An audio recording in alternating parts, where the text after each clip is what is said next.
بسم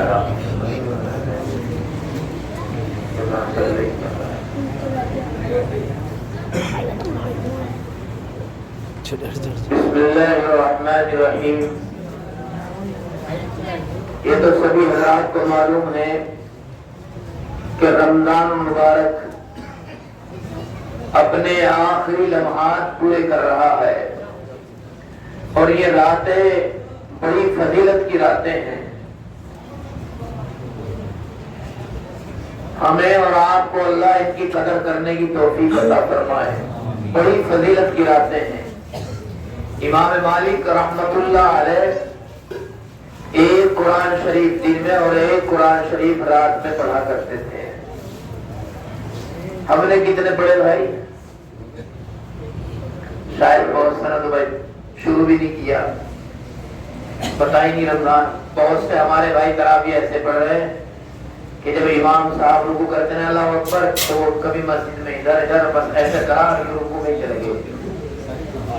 ایسے بھی تو پڑھ رہے ہیں نا.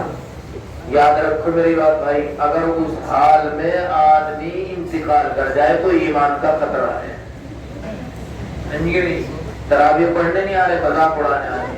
2500 نیکیاں ایک سجدے میں ملتی ہیں. یہ حدیث ہے آقا نامدار جناب رسول اللہ صلی اللہ علیہ وسلم کی. ایک سجدے میں 2500 نیکیاں.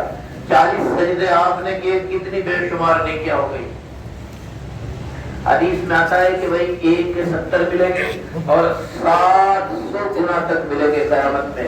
لیکن علماء نے لکھا کہ وہ لامحدود ہوں گے. 700 گنا کوئی حد نہیں ہوگی ان کی، کہاں تک ہوں گے.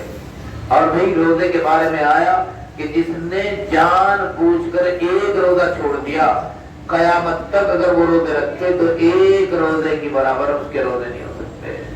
یہ فرض ہے روزہ. کل قیامت میں اللہ تبارک و تعالی ان عورتوں کو، ان مردوں کو ننگا کر کے لٹکا دیے جائیں گے اور نیچے آگ جلا دی جائے گی جو جان بوجھ کر روزہ چھوڑتے ہیں. اتنا بڑا حشر ہوگا. اس لیے یہ رمضان مبارک کی ایسی قیمتی راتیں آ رہی ہیں. ایک ایک رات 1000 مہینوں سے افضل مرتبہ ہے ایک ایک رات کا. اس لیے ان راتوں میں جاگنا بھی چاہیے.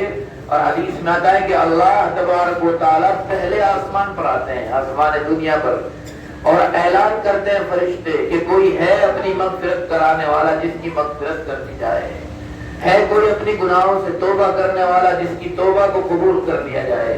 اتنے قیمتی لمحات ہیں یہ. اس لیے روزہ اور نماز پابندی کے ساتھ پڑھنی چاہیے. اور جب آخری رات ہوگی جس کو لائلۃ الجائزہ کہا گیا ہے، یعنی انعام کی رات، وہ ایسی فضیلت والی رات ہوگی کہ سیدنا جبرائیل علیہ السلام کعبے کے اوپر سبز جھنڈا لگائیں گے اور پوری دنیا میں فرشتوں سے کہیں گے کہ پھیل جاؤ، اور کوئی انسان کھڑا ہو بیٹھا ہو، سمجھ گئے نہیں، فرشتوں سے کہیں گے. بڑے فرشتے کون؟ جو سب سے مقرب فرشتے ہیں، جبرائیل علیہ السلام. وہ کہیں گے کہ جاؤ کوئی انسان کھڑا ہو یا بیٹھا ہو ان سے تم سلام کرو اور مصافحہ کرو. یہ مقام ہوگا.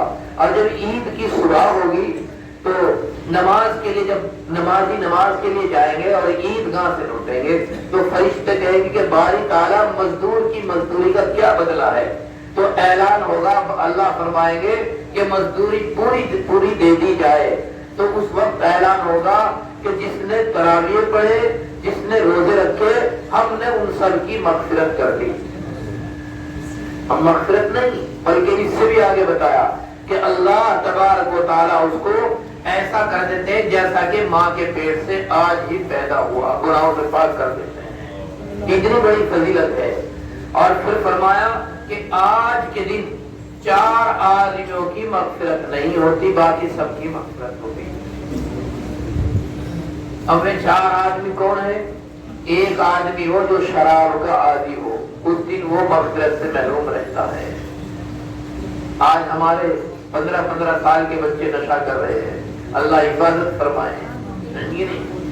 دوسرا وہ آدمی جو ماں باپ کا نافرمان ہو، ماں باپ کا کہنے نہیں مانتا، پریشان کرتا ہے اور ماں باپ کو جو ہے نا دن رات ستاتا ہے، ایسے لوگوں کی مغفرت نہیں ہوگی. تیسرا وہ آدمی جو دل میں کینہ رکھتا ہے، ظاہرہ تو مصافحہ بھی کرتا ہے، سلام بھی کرتا ہے، تعلق بھی رکھتا ہے، لیکن دل کے اندر اس کے کینہ ہے، ایسے لوگوں کی مغفرت نہیں ہوتی۔